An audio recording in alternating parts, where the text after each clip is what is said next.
se o segredo da pregação que transforma vidas não estiver na forma como o esboço é preparado, mas sim em quem capacita o pregador? Hoje vamos desvendar o segundo pilar da pregação apostólica. Não é a retórica humana, é o poder do Espírito quem capacita o mensageiro. Não é autoconfiança, é fixar os olhos em quem pode todas as coisas. Não é sobre o pregador, é Cristo sendo glorificado. Como o mesmo Espírito que selou uma igreja inteira no dia de Pentecostes quer operar através da nossa pregação? Vamos juntos aprender essa realidade?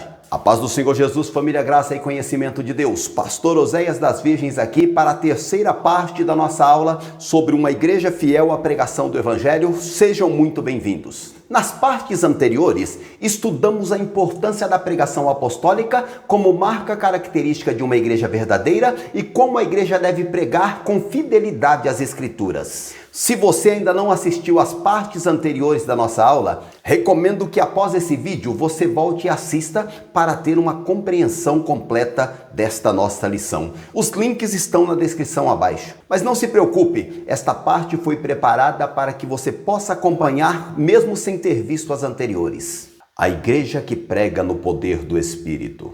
Agora vamos ao segundo fundamento da pregação apostólica, a dependência do poder do Espírito Santo. Como o Espírito Santo capacita o mensageiro? O que é fixar os olhos no contexto da pregação? Como o Espírito glorifica Jesus através da pregação? O Espírito capacita o mensageiro. A primeira característica essencial da pregação no poder do Espírito é que o Espírito Santo capacita o mensageiro. Não podemos nos esquecer de que Pedro estava cheio do Espírito Santo quando pregou a mensagem registrada em Atos 3. Isto fica evidente no uso do verbo grego atenizo, traduzido como fixar os olhos na passagem e Pedro com João fitando os olhos nele, Atos 3 e 4. O estudioso Strong explica que no Novo Testamento o termo atenizo é usado para descrever momentos de revelação, reconhecimento ou atenção especial, geralmente ligados a acontecimentos divinos ou milagrosos. Não é um simples olhar, mas um olhar penetrante, inspirado pelo Espírito. Essa mesma expressão também é usada para descrever o apóstolo Paulo, cheio do Espírito Santo, quando olhou fixamente para um homem paralítico na cidade de Listra e o curou. Atos 14 e 9. Da mesma forma, aparece em Atos 13 e 9, quando Paulo, cheio do Espírito Santo, fixou os olhos no falso profeta Elimas para repreendê-lo. Retomando o episódio de Pedro, isso nos mostra que ele não apenas estava capacitado para curar, mas também ungido para pregar. O Espírito Santo inspira e dá poder à pregação da palavra. Portanto, pregar não é apenas fazer um discurso. Pregar é anunciar a mensagem de Deus com a autoridade e a unção do Espírito Santo. Jesus prometeu aos discípulos: recebereis poder ao descer sobre vós o Espírito Santo e sereis minhas testemunhas. Atos 1 e 8. A capacitação do Espírito não é um luxo ou uma opção, é essencial para o testemunho eficaz. No dia de Pentecostes, essa promessa se cumpriu. Os discípulos foram cheios do Espírito Santo e começaram a falar em outras línguas. Atos 2 e 4. Imediatamente após essa experiência, Pedro se levantou e pregou com ousadia, resultando na conversão de cerca de 3.000 pessoas. Esse padrão continua ao longo do livro de Atos. Sempre que os discípulos enfrentavam desafios ou oportunidades para testemunhar, eles eram cheios do Espírito Santo. Atos 4, 8 e 31 e 13 e 9. A capacitação do Espírito não era um evento único, mas uma experiência contínua. Nossas igrejas precisam recuperar a dependência do Espírito Santo na pregação. Não podemos confiar apenas em habilidades humanas, educação teológica ou técnicas de comunicação. Precisamos do poder do Espírito para transformar vidas. Pregadores, busquem ser cheios do Espírito antes de subir ao púlpito. Dedique tempo à oração, à adoração e à comunhão com Deus. Reconheçam sua total dependência do Espírito para pregar com ousadia e autoridade. Meus irmãos, orem pelos seus pastores e pregadores para que sejam cheios do Espírito Santo e estejam sempre abertos à operação do Espírito em seus próprios corações enquanto ouvem a palavra sendo proclamada. Como você tem experimentado a capacitação do Espírito Santo em seu ministério ou testemunho? Você reconhece a sua dependência do Espírito ou tende a confiar mais em suas próprias habilidades? Fixar os olhos. A dimensão espiritual da pregação. A segunda característica essencial da pregação no poder do Espírito é a dimensão espiritual que vai muito além das palavras. A expressão fixar os olhos revela uma percepção espiritual, um discernimento sobrenatural que só o Espírito Santo pode dar. A pregação no poder do Espírito vai além das palavras bem articuladas, envolve uma percepção espiritual, uma sensibilidade à direção do Espírito, um discernimento das necessidades reais dos ouvintes. Quando Pedro fixou os olhos no paralítico, ele viu além da condição física do homem. Ele discerniu a fé que o homem tinha para ser curado. Atos 3:16. Da mesma forma, quando Paulo fixou os olhos no paralítico em Listra, ele viu que tinha fé para ser curado. Atos 14:9.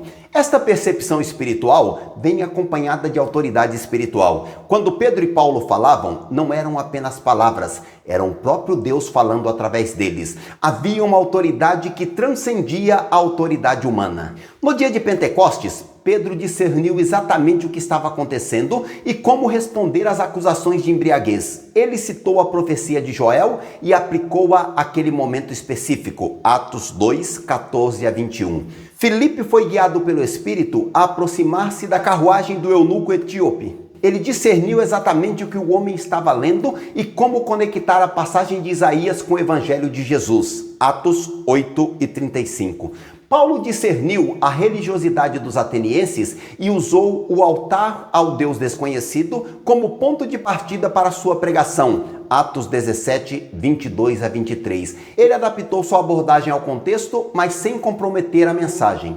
A verdadeira pregação tem uma dimensão profética. Não se trata apenas de explicar o texto, mas de aplicá-lo com precisão à situação atual, sob a direção do Espírito Santo. Os profetas do Antigo Testamento frequentemente começavam suas mensagens com "Assim diz o Senhor". Eles falavam com a autoridade de Deus, não com sua própria autoridade. Da mesma forma, a pregação apostólica carregava essa autoridade divina. Como os profetas, os apóstolos não hesitavam em confrontar o pecado e chamar ao arrependimento. Sua pregação não era projetada para agradar aos ouvintes, mas para torná-los agradáveis a Deus e transformá-los à imagem de Cristo. Nossas igrejas precisam valorizar a dimensão profética da pregação. Não devemos buscar apenas mensagens agradáveis ou inspiradoras, mas mensagens que confrontem, desafiem e transformem. Pregadores, busquem o discernimento do Espírito Santo. Peçam a Deus que lhes mostre as necessidades reais dos ouvintes e como aplicar a palavra a essas necessidades.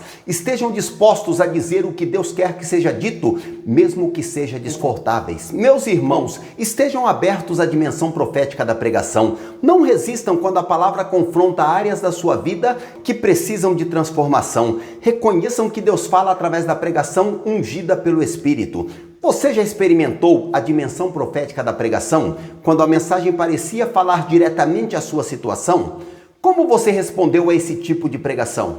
O Espírito glorificará a Jesus. A terceira característica essencial da pregação no poder do Espírito é que o Espírito Santo sempre glorifica Jesus. Jesus disse que o Espírito Santo glorificaria. João 16:14. O Espírito nunca chama atenção para si mesmo, mas sempre aponta para Cristo. Isso é exatamente o que vemos na cura do paralítico na Porta Formosa em Atos 3.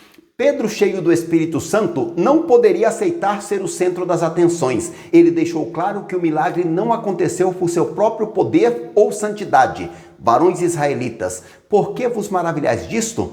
Ou por que olhais tanto para nós, como se por nossa própria virtude ou santidade fizéssemos andar esse homem? Atos 3:12. Em vez disso, Pedro imediatamente direciona a atenção para Jesus, o Deus de Abraão e de Isaque e de Jacó, o Deus dos nossos pais, glorificou o seu filho Jesus. Atos 3:13.